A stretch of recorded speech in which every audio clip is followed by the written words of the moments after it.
आप सभी का इस YouTube चैनल पर बहुत बहुत स्वागत है।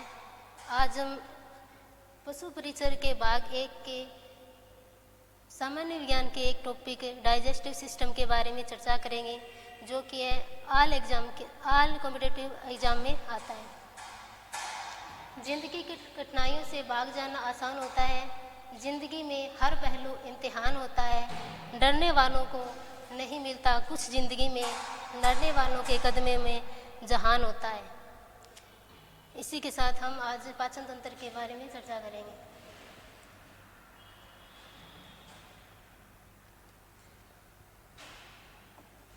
पाचन तंत्र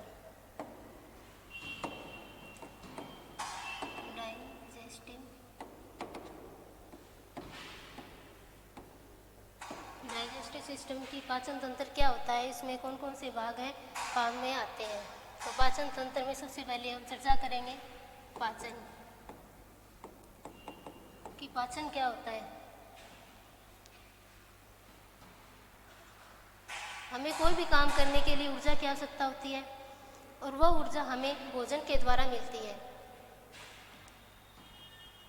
जब भी हम भोजन ग्रहण करते हैं, जिससे जो एनर्जी प्राप्त होती है, उससे हमें जो एनर्जी प्राप्त होती है वो हमें ऊर्जा के रूप में मिलती है। उस एनर्जी की डिमांड कौन करता है? उस एनर्जी की डिमांड करते हैं सेल। तो सेल को एनर्जी चाहिए, तो एनर्जी ऐसे तो मिलती नहीं है, तो इसके लिए हम क्या करते हैं? भोजन को ग्रहण करते हैं। हम भोजन को जटिल पदार्थ के रूप में ग्रहण करते हैं, यानी हम भोजन को जटिल पदार्थ के रूप में ग्रहण करते हैं। इस जटिल पदार्थ से सीधे तो सेल है वो एनर्जी ग्रहण नहीं कर सकती, तो इसके लिए क्या होता है कि इस जटिल पदार्थ को सरल पदार्थों में बदला जाता है।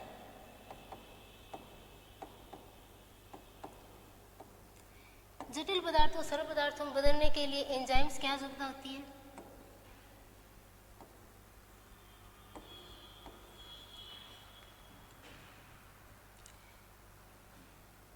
एंजाइम्स क्या करते हैं? जो भी भोजन हम ग्रहण करते हैं जटिल पदार्थ के रूप में, उसको सरल पदार्थों में बदल देता है। तो मान लीजिए ये है भोजन के बड़े बड़े कण,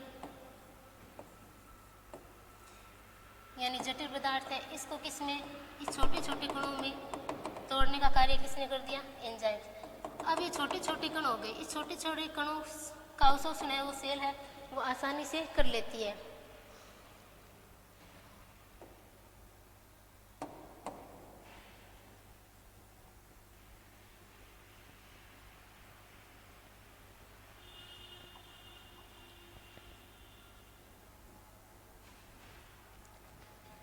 तो हम लिख देंगे कि पाचन क्या होता है। तो भोजन के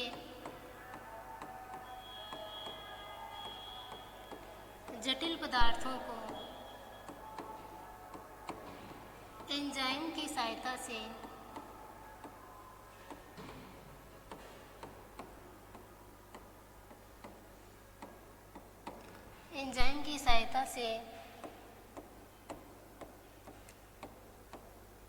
सरल पदार्थों में बदलना ही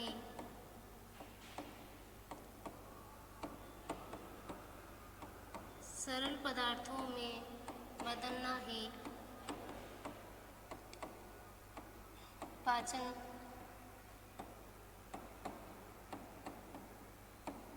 कहलाता है। यानी ये भोजन के बड़े बड़े कण हैं, इनको इन छोटे छोटे कणों में बदलना, इसकी सहायता से, एंजाइम की सहायता से बदलना, ये क्या कहलाता है? पाचन कहलाता है।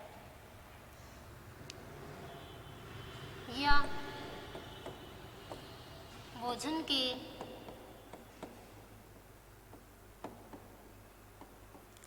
बड़े बड़े कणों को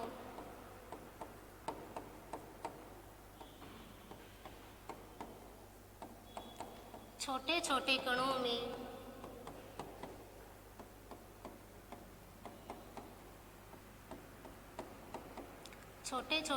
में बदलना पाचन कहलाता है। यानी कि भोजन के लार्ज पार्टिकल को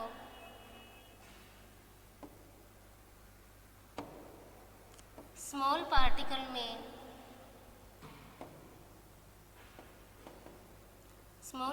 में कन्वर्ट करना पाचन कहलाता है, या कॉम्प्लेक्स फूड को इजी फूड में कन्वर्ट करना क्या कहलाता है? पाचन कहलाता है। इस पूरी प्रक्रिया में जो जो तंत्र काम में आता है उस सभी तंत्रों को मिलाकर ही हम क्या कहते हैं? पाचन तंत्र कहते हैं।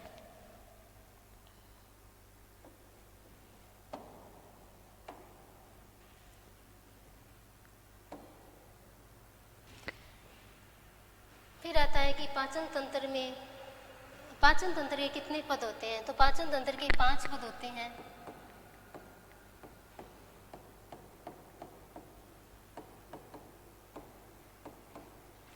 पाचन तंत्र के 5 पद होते हैं। पहला है अंतर्ग्रहण,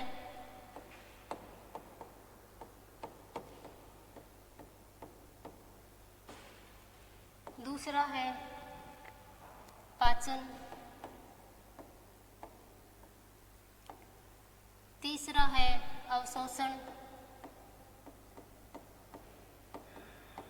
चौथा है स्वांगीकरण,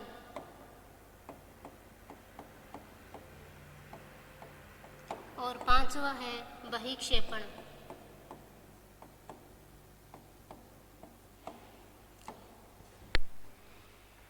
अंतर्ग्रहण, पाचन, अवशोषण, स्वांगीकरण और बहिक्षेपण, ये 5 पद हैं, वो है पाचन तंत्र के। अंतर्ग्रहण यानी जब हम भोजन को मुंह में ग्रहण करते हैं तो उसके बोलते हैं अंतर्ग्रहण। भोजन को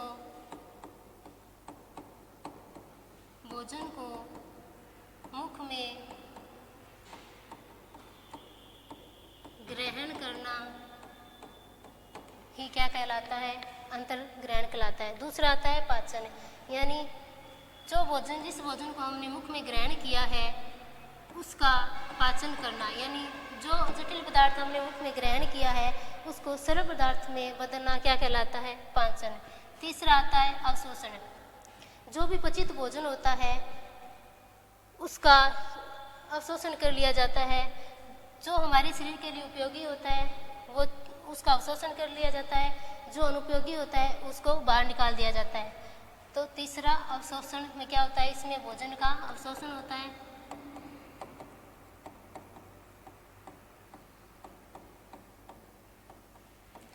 चौथा आता है स्वांगीकरण, जो भोजन अवशोषण हुआ है, और अवशोषण का होता है सबसे ज्यादा भोजन का अवशोषण होता है वो होता है छोटी आंत में। चौथा है स्वांगीकरण, जिस भोजन का अवशोषण हुआ है छोटी आंत में, उस अवशोषित भोजन से जो ऊर्जा प्राप्त होती है उस ऊर्जा को बॉडी के सभी भागों तक पहुंचाने का कार्य होता है, या पहुंचाना क्या कहलाता है? स्वांगीकरण। यानी एटीपी के रूप में जो हमें ऊर्जा प्राप्त हुई है उस ऊर्जा को बॉडी के सभी पार्ट तक पहुंचाना क्या कहलाता है? स्वांगीकरण। 5 नंबर है बहिक्षेपण, यानी जो वेस्ट फूड होता है जो हमारी बॉडी के लिए काम में नहीं आता उसको क्या कर दिया जाता है? बाहर निकाल दिया जाता है, यानी उसका कर दिया जाता है उत्सर्जन। ये तो हो गए पाचन तंत्र के 5 पद। अब आता है कि पाचन तंत्र के भाग कौन कौन से, यानी पाचन तंत्र कितने भागों में बंटा होता है? तो पाचन तंत्र है वो 2 पार्ट में डिवाइड होता है।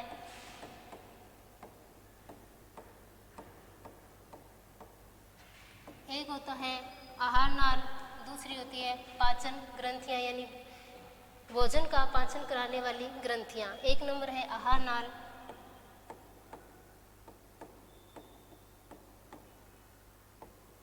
आहार नाल मुख से शुरू होती है और एनस तक कंप्लीट होती है, यानी आहार नाल की लंबाई है वो 9 मीटर या 32 फुट होती है, जो मुख से शुरू होकर मुख से शुरू होकर गुदा या एनस तक चलती है। दूसरी होती है पाचन ग्रंथियाँ, यानी भोजन का पाचन कराने वाली ग्रंथियाँ। आहार नाल, आहार नाल में कौन कौन से पार्ट होते हैं? तो आहार नाल में मुख होता है, ग्रास नली या भोजन नली होती है, अमाशय होता है, छोटी आंत, बड़ी आंत और एनस होता है। तो आहार नाल में क्या क्या होता है? मुख गुहा 2 नंबर, ग्रास नली जिसको हम बोलते हैं भोजन नली,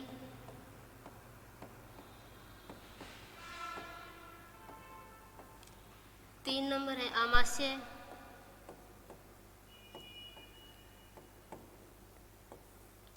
4 नंबर है छोटी आंत,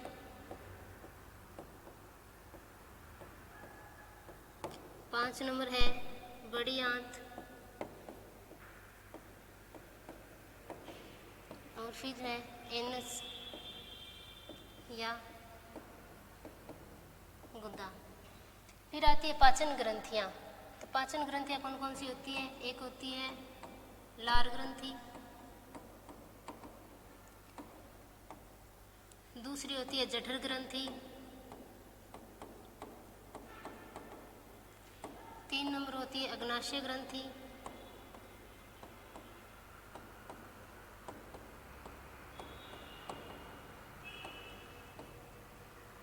4 नंबर लीवर या यकृत ग्रंथि।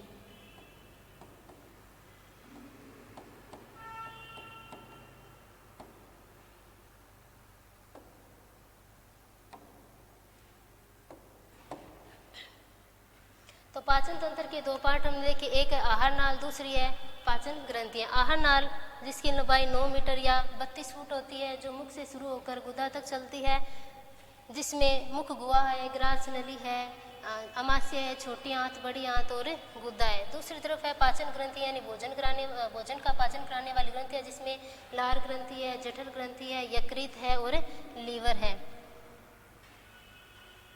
जैसे ये है मुख गुहा, यहाँ से यह है ग्रास नली, ये हो गया मुख गुहा, ये है ग्रास नली जिसको हम भोजन नली भी बोलते हैं। फिर आता है, ये होता है अमाशय,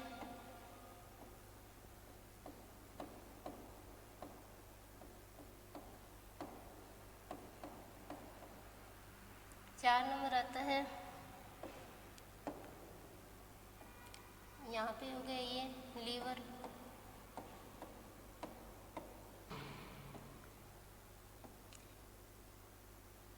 यहाँ पर लीवर के पीछे की तरफ होता है पित्ताशय, और फिर ये आ जाती है छोटी आंत, और इसके बाहर साइड में आती है बड़ी आंत, यानी ये हो गई छोटी आंत, और ये है बड़ी आंत, और फिर आ जाता है एनस। तो हम सबसे पहले बात करेंगे मुख गुहा की।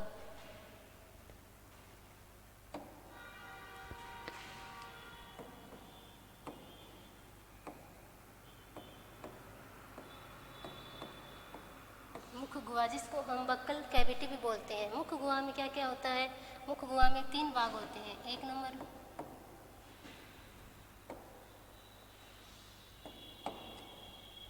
नंबर आता है दांत, 2 नंबर आएगी जीभ, फिर आता है 3 नंबर में आएगी लार ग्रंथि।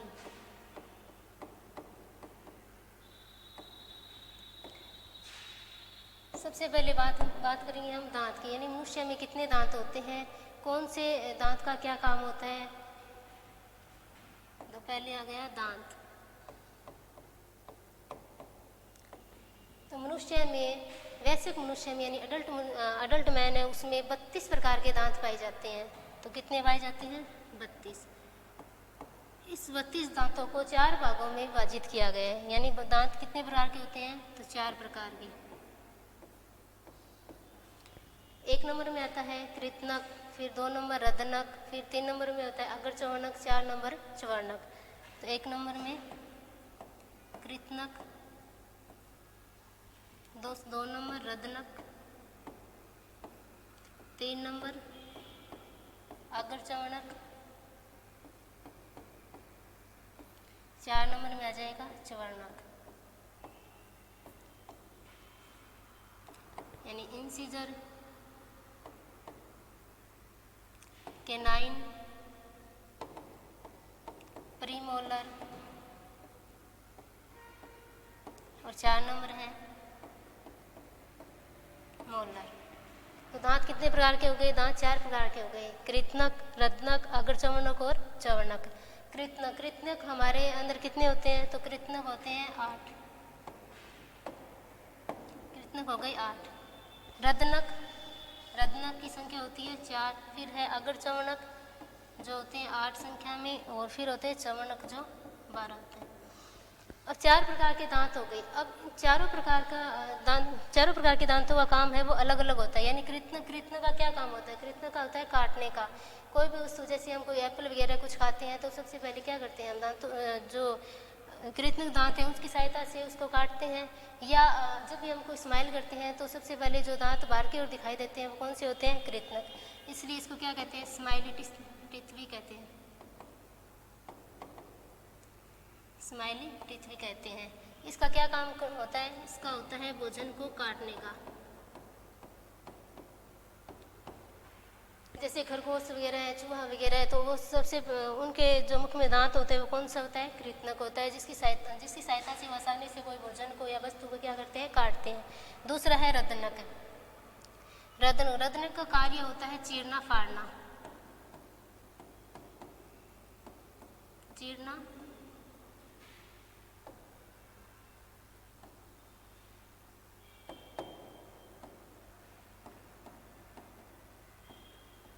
चीरना फाड़ना। ये जो रदनक प्रकार का दांत है वो सबसे ज़्यादा मांसाहारी जंतुओं में पाया जाता है। या हम देखते हैं कोई टीवी वगैरह में कोई भूत वगैरह, उसके जो बाहर की ओर दांत निकले होते हैं, कृतनक के पास में जो दांत होता है, बाहर की ओर जो दांत निकले होते हैं वो कौन सा होता है? वो होता है रदनक। फिर 3 नंबर होता है अग्रचवर्णक। अग्रचवर्णक कौन से होते हैं? अग्रचवर्णक का क्या कार्य होता है? तो अग्रचवर्णक का काम होता है चबाने का। फिर है चवर्णक, ये क्या करता है? भोजन को चबाता भी और क्या करता है? मिक्सिंग का काम करता है।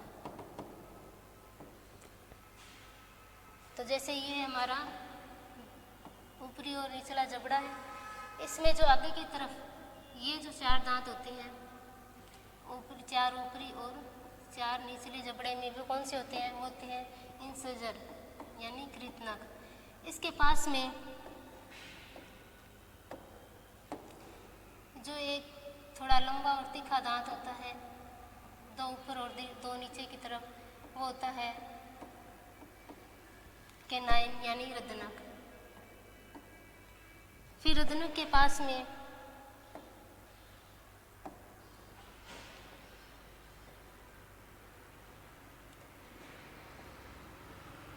पास में 4 ऊपर और 4 नीचे जो दांत होते हैं वो होते हैं अग्रचवर्णक यानी प्रीमोलर।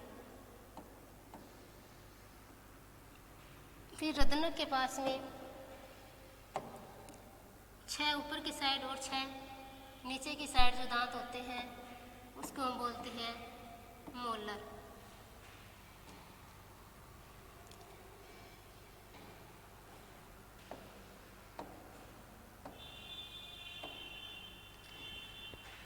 तो हमने दांत पढ़ लिए कि दांत 4 प्रकार के होते हैं, लेकिन विशेषता के आधार पर दांत है वो 3 प्रकार के होते हैं। तो विशेषता के आधार पर दांत है वो 3 प्रकार के होते हैं।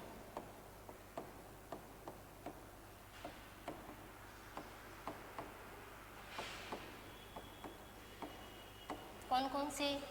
एक होते हैं विषम बारदंती, एक द्विबारदंती और एक होता है गर्तदंती। गर्तदंती जो गर्त में दसे होते हैं, यानी मसूड़ों वगैरह में जो दसे होते हैं वो होते हैं गर्तदंती। दूसरा होता है द्विबारदंती, यानी जो दो बार आते हैं उनको बोलते हैं द्विबारदंती। विषम बारदंती यानी जो अलग अलग टाइप के दांत होते हैं, अलग अलग प्रकार के। तो एक हो गया विषम बारदंती,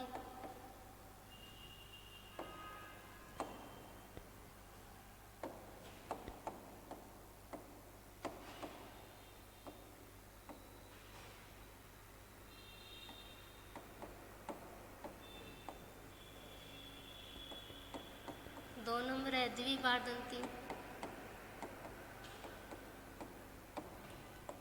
और 3 नंबर है गर्तदंती।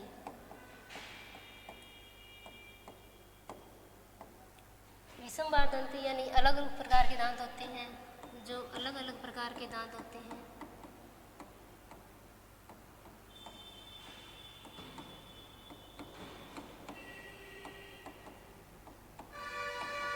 उसको बोलते हैं हम विषम प्रकार दंती, यानी किसी में दांतों की साइज वो कैसी है, यानी साइज एंड शेप के आधार पर। कोई में चौड़े दांत है, कोई में पतले हैं, कोई में लंबे हैं, कोई में छोटे हैं, तो किस में आएगा? वो आएगा विषम बार दंती में। दूसरा है द्विबार दंती, यानी जो दो बार आते हैं।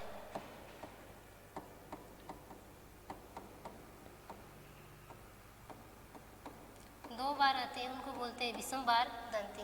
तीसरा है गर्त दंती, जो गर्त में दसे होते हैं।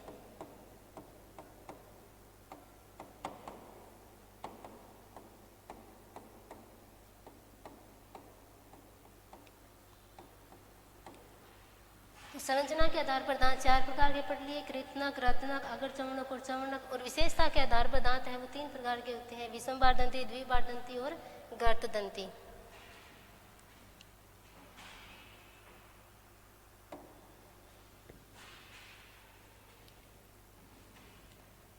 उसके बाद आता है दंत सूत्र।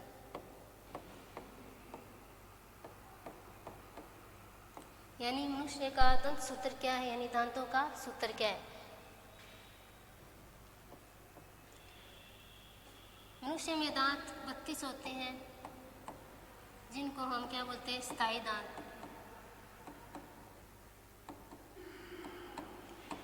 और एक होते हैं अस्थायी दांत,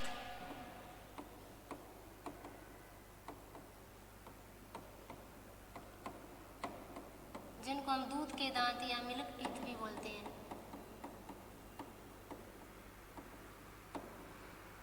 जिसकी संख्या 20 होती है, जो मनुष्य में 2 बार आते हैं।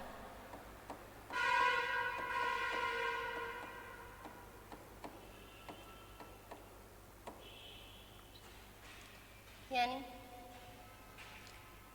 ये हो गया इंसीजर, ये हो गया केनाइन, ये हो गया प्रीमोलर, ये हो गया मोलर। इंसीजर है जिसकी संख्या होती है 8, केनाइन जिसकी संख्या 4, प्रीमोलर जिसकी संख्या 8 एंड मोलर जिसकी संख्या होती है 12।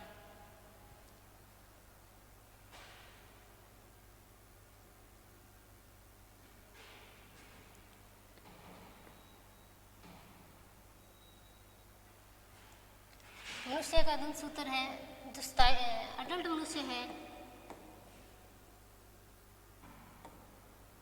अडल्ट मनुष्य उसका दंत सूत्र होता है 21-23 इंटू 2। यानी ये जो हमारा मुख होता है, ये ऊपरी जबड़ा, एक होता है निचले जबड़ा। यानी ये ऊपरी जबड़ा है, ये निचला जबड़ा। इसको 2 पार्टों में डिवाइड कर दिया। तो जो कृतनक होते हैं वो 4 होते हैं, 2 तो इस साइड और 2 इस साइड। तो ये कौन सा हो गया? ये हो गया कृतनक, फिर ये हो गया रदनक, ये हो गया प्रीमोलर, ये हो गया मोलर। यानी 2 ऊपरी जबड़े के इंसिजर, एक केनाइन, एक ऊपरी जबड़े में, एक निचले जबड़े में, फिर 2 प्रीमोलर, 2 ऊपरी में, 2 निचले जबड़े में, फिर 3 मोलर है, 3 ऊपरी जबड़े के, 3 निचले जबड़े के। हमने इस जबड़े को 4 भाग में डिवाइड किया है।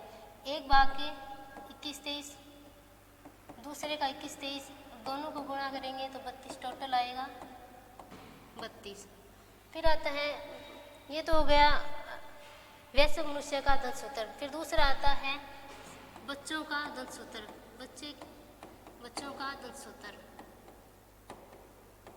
जो होता है 2102 2102 इंटू 2, यानी जो शिशु होता है उस जो बच्चा होता है उसमें प्रीमोलर दांत है वो नहीं पाए जाते। जिसकी प्रीमोलर दांत की संख्या होती है बच्चों में वो होती है 0। और एक यानी 4 जो मोलर होते हैं वो नहीं पाए जाते बच्चों में। और सबसे पहले बच्चों में जो दांत आते हैं वो होते हैं इंसिजर।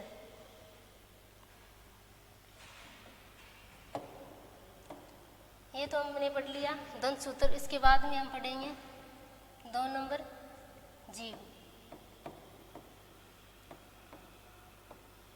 कि जीभ का क्या काम होता है। जीभ क्या होती है? जीभ एक मांसल होती है जिसमें हड्डी नहीं पाई जाती, इसलिए हम जीभ को चारों ओर घुमा सकते हैं। जीभ का क्या काम होता है? तो जीभ है वो स्वाद का ज्ञान कराती है। तो जीभ क्या होती है? एक मांसल होती है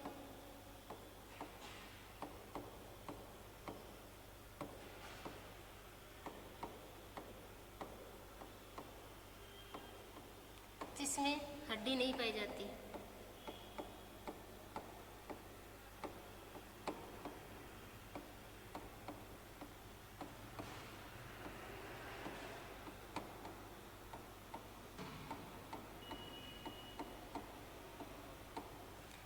और जीभ का क्या काम है? जीभ का कार्य है स्वाद का ज्ञान करवाना।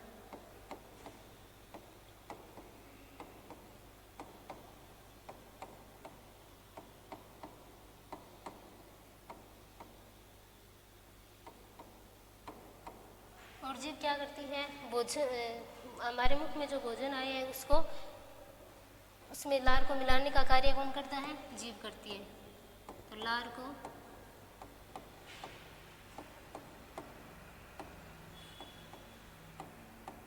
मिलाने का कार्य, जैसे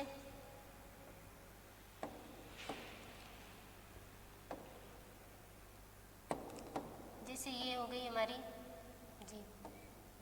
जीभ पर अनेक प्रकार की स्वाद कलिकाएं पाई जाती है। ये जो जीभ होती है पीछे की तरफ जिस भाग से जुड़ी होती है उसको बोलते हैं हम हायोड बोन। जीभ के जो पीछे का ये पार्ट होता है ये हमें भोजन के कड़वेपन का ज्ञान कराता है। जीभ के साइड में ये जो भाग होता है वो हमें खट्टेपन का, यानी खट्टा है, भोजन खट्टा है कैसा है इसका ज्ञान है वो ये साइड में कराते हैं। ये जो आगे का पार्ट होता है ये हमें भोजन मीठा है कैसा है इसका ज्ञान कराती है, यानी भोजन मीठा है मीठे का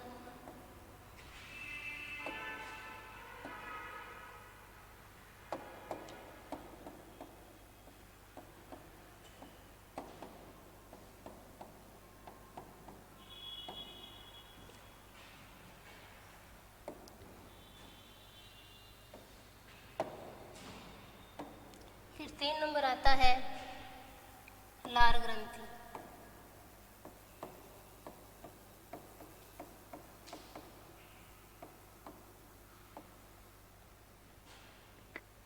लाल ग्रंथि जो भोजन को लसलसा व चिकना बनाती है। तो लाल ग्रंथि का क्या काम है? भोजन को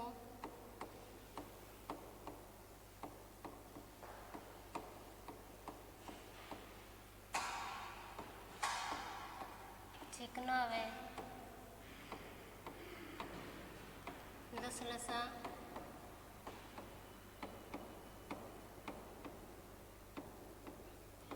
लसलसा बनाती है। इस लार ग्रंथि में एक रस स्रावित होता है जिसको हम बोलते हैं लाला रस। लाला रस जिसका पीएच है वो 6.8 होता है, यानी हल्का क्षारीय। जितना पीएच ज़्यादा बढ़ेगा वो उतना ही हल्का होगा। यानी अगर 6.1 है तो क्षारीयपन ज़्यादा होगा, अगर 6.2 है तो क्षारीयपन कम होगा, तो 6.8 है तो कैसा हो जाएगा, हल्का क्षारीय। लार ग्रंथि में एक एंजाइम स्रावित होता है, उसको बोलते हैं टाइलिन। टाइलिन एंजाइम ये क्या करता है, जो भी हम भोजन मुख में ग्रहण करते हैं जिसमें क्या होता है, कार्बोहाइड्रेट यानी स्टार्च होता है,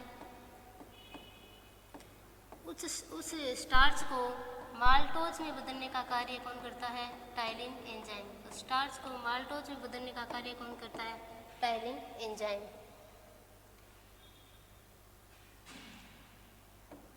उसके बाद आता है, यानी मुख हुआ के हमने 3 पार्ट पढ़ लिए, 1 नंबर दांत, 2 नंबर जीभ और 3 नंबर लार ग्रंथि। दांत हमने पढ़ लिए कि 4 प्रकार के होते हैं, कृतनक, रत्नक, अग्रचवर्णक और चवर्णक। फिर हमने पढ़ा है जीभ यानी जो स्वाद का ज्ञान करवाती है।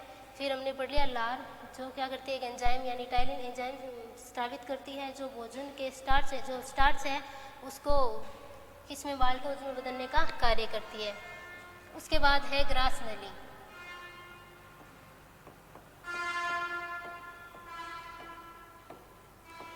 ग्रास नली या भोजन नली,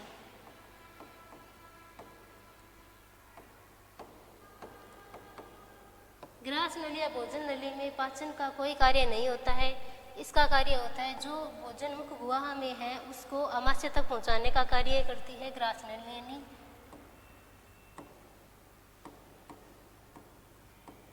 मुख गुहा से भोजन को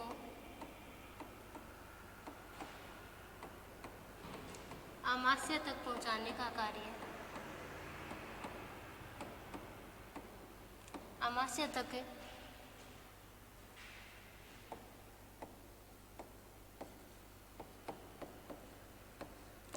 तक पहुंचाने का कार्य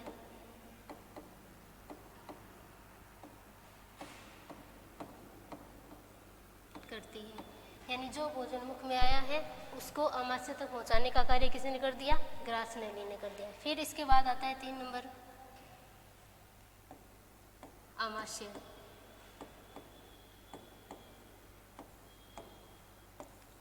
आमाशय क्या होता है, आमाशय होता है एक जे आकार की नलिका होती है, जैसे ये होती है। आमाशय क्या होता है, जे आकार की नली होती है, जो जठर, जिसके अंदर एक जठर ग्रंथि होती है। जठर ग्रंथि क्या करती है, जठर रस का स्रावन करती है। कौन से रस का, जठर रस का।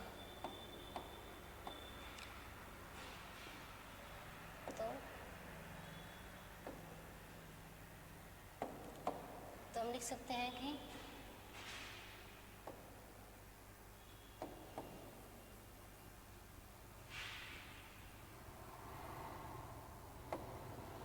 आमाशय होगी इसे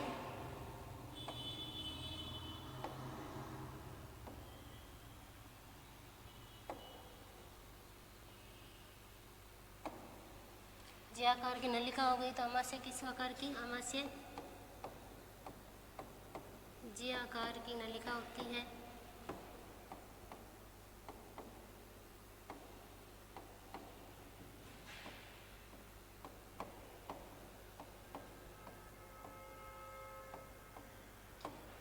भोजन है वो सर्वाधिक देर तक आमाशय में ठहरता है, यानी भोजन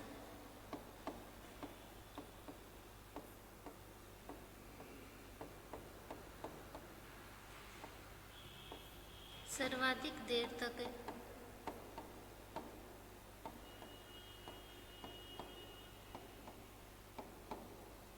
आमाशय में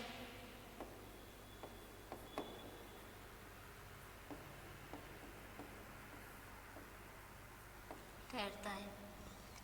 अब आमाशय में जठर ग्रंथि पाई जाती है, जिससे कौन सा रस, जठर रस स्रावित होता है। कौन सा, जठर रस।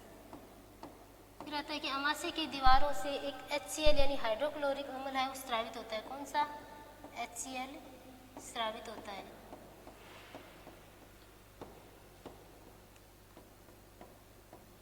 अब कभी कभी क्या होता है कि इस HCl की मात्रा हो ज़्यादा हो जाती है, जिसकी वजह से हमें खट्टे डकारे जैसी आने लगती है। तो उस यानी अम्लता ज़्यादा हो जाती है, तो उस अम्लता को कम करने के लिए हम क्या लेते हैं, मिल्क ऑफ मैग्नीशिया लेते हैं, यानी MgOH2 लेते हैं, जिससे क्या होता है, इसकी अम्लता को कम किया जाता है।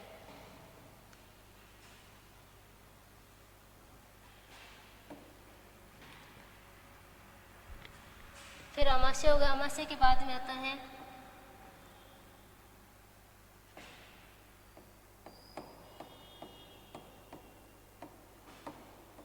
छोटी आंत। छोटी आंत नाम में छोटी है, लेकिन जिस बड़ी आंत से भी क्या होती है, बड़ी होती है। यानी छोटी आंत जिसकी लंबाई कितनी होती है, 6 से 6.5 मीटर होती है। दिखने नाम में छोटी है, लेकिन लंबाई में क्या होती है, बड़ी आंत से भी बड़ी होती है। छोटी आंत के 3 भाग होते हैं।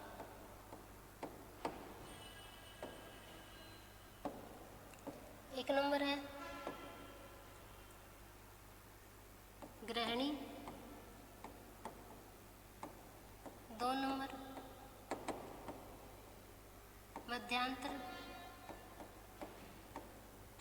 3 नंबर है शुद्रांतर।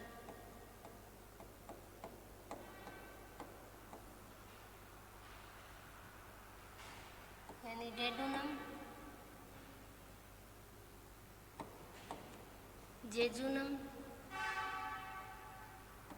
और है इलियम।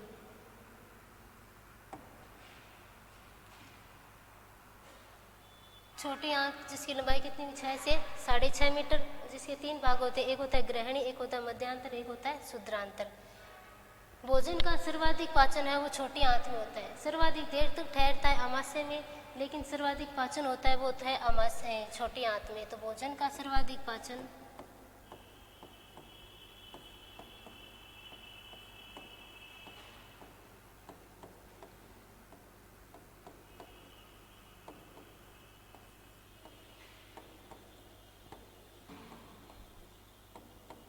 भोजन का सर्वाधिक पाचन है वो छोटी आंत में होता है।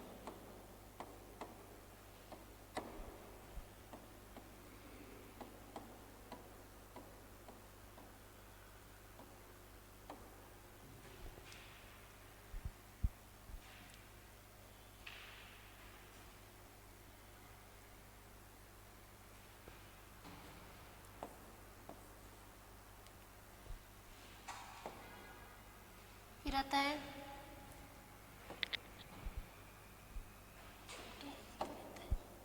यानी सर्वाधिक पाचन हो गया छोटी आंत में, और सर्वाधिक भोजन ठहरता है आमाशय में। उसके बाद में भोजन में एंजाइम्स पाए जाते हैं। छोटी आंत में जो अग्नाशय रस पाए जाते हैं और यकृत ग्रंथि पाई जाती है, जिसकी चर्चा हम करेंगे अगली वीडियो में। इसी के साथ धन्यवाद।